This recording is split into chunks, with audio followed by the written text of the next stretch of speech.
Bonjour à tous, chers compatriotes, vous tous qui nous suivez sur www.telechangu.com. Eh bien, je suis ici à Genève. Genève, c'est en Suisse, le siège de plusieurs institutions internationales. D'ailleurs, derrière moi, vous avez le siège des Nations Unies ici en Suisse. Devant moi, il y a par exemple l'Union internationale des télécommunications. À côté, il y a le commissariat général des Nations Unies aux réfugiés. Mais ce qui m'amène ici, c'est plus les commissariat général des Nations Unies aux droits de l'homme, parce que Maître Reti Amouli, eh bien, il vous souviendra qu'il a été reçu à l'Élysée par François Hollande.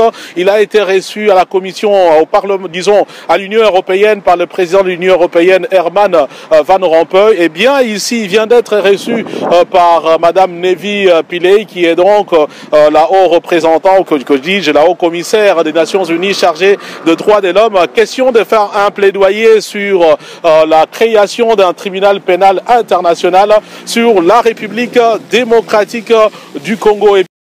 Eh bien, ces marraines ont tenu également à pouvoir nous proposer pourquoi elles soutiennent cette initiative et surtout qu'elles pensent plutôt de la situation en République démocratique du Congo. Je m'occupe avec ce problème parce que depuis longtemps, j'ai connu Madame Pillay. J'étais avocat principal au tribunal au Rwanda.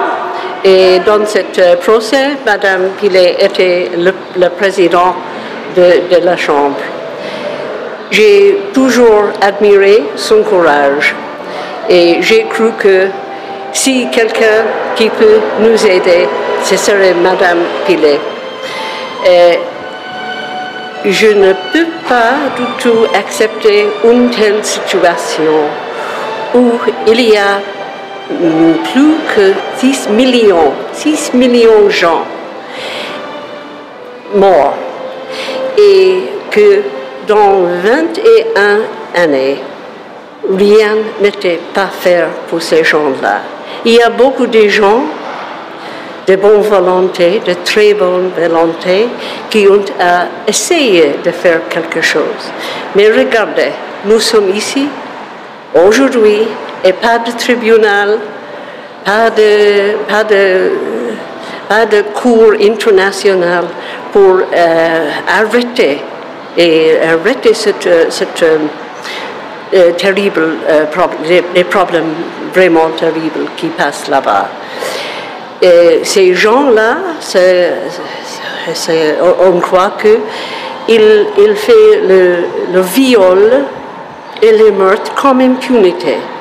À mon avis, c'est seulement quand nous aurions un tribunal international pour ces gens-là, pour les perpètres, que ça va arrêter. Et ça, c'est pourquoi je m'engage. La zone la plus meurtrière du monde.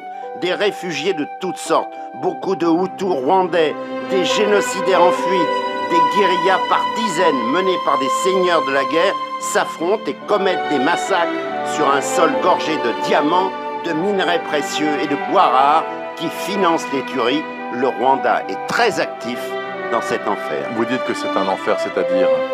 Les spécialistes considèrent que les guerres de l'Est du Congo, tenez-vous bien Bernard, aurait fait plus de 6 millions de morts depuis 1997, c'est-à-dire beaucoup plus que le génocide lui-même. Il y a 17 000 soldats de l'ONU sur place, en grande partie impuissants. C'est la plus grande opération extérieure des Nations Unies.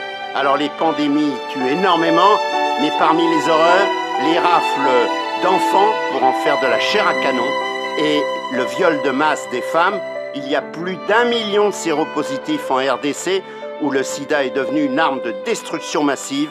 Après le génocide, les massacres continuent aux alentours. Merci beaucoup, Serge July, chaque dimanche matin sur RTL. Bonne semaine à vous et à dimanche prochain.